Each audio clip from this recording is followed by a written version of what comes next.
Comme vous ne le voyez pas, mais vous allez le voir, je suis à l'endroit où la personne que je pense représenter au mieux, qui s'appelle Georges Méliès, est décédé.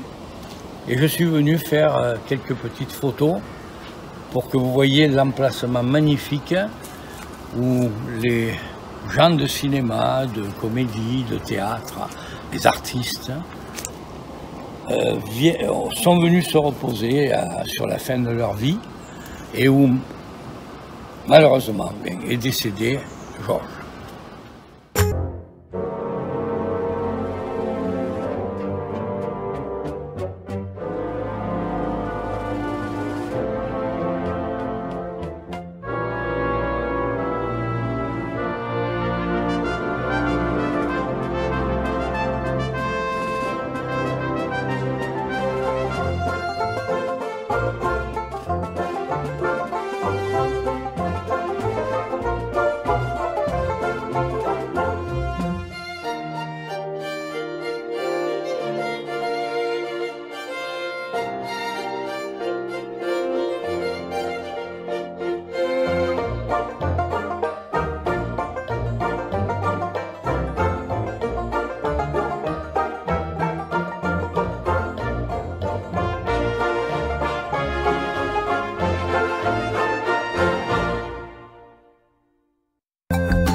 Qui êtes-vous? Vous ressemblez à une personnalité, mais qui êtes-vous donc? Je pense que si vous regardez un peu plus au-dessus de moi, peut-être vous aurez la possibilité de comprendre qui je représente en tant que cinéaste disparu malheureusement, mais qui peut-être serait-il revenu dans nos années présentes pour contrôler un peu ce qui est devenu son invention. Êtes-vous heureux, justement, de ce qu'est devenu votre invention? Alors là, vous me posez une question qui me touche beaucoup, car au départ, j'avais fait créer le cinéma avec mes amis les Frères Lumière.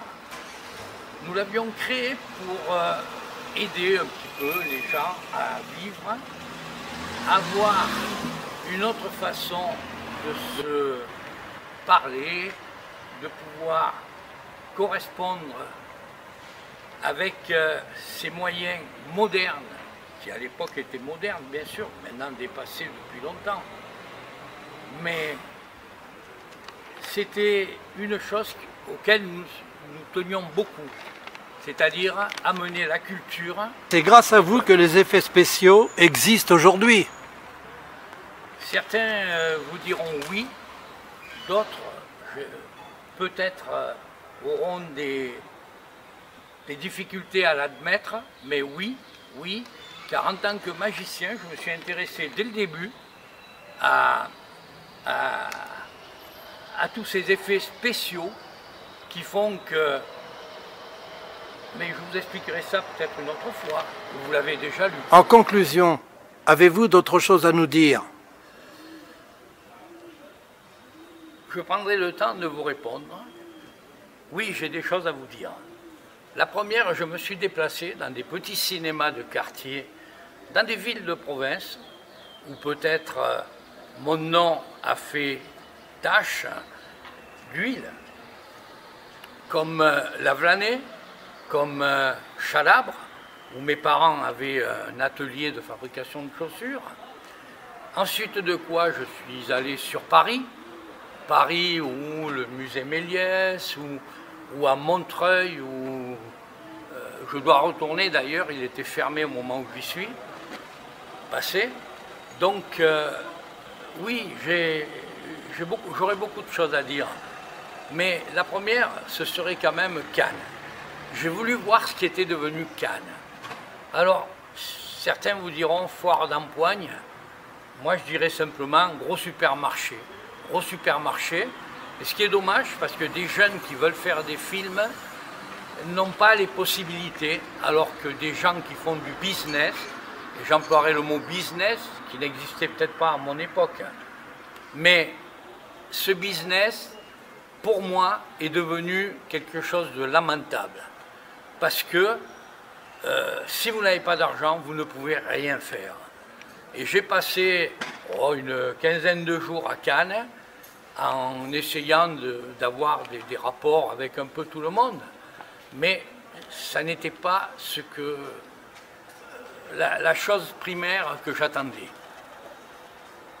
Mais rappelez-moi, vous êtes mort en 1938? Alors je suis mort en 1938 dans un château qui se trouve à côté de Paris, qui s'appelle Ris-Orangis, où à l'époque tous les anciens du cinéma allaient terminer leur jour heureux, en bonne compagnie.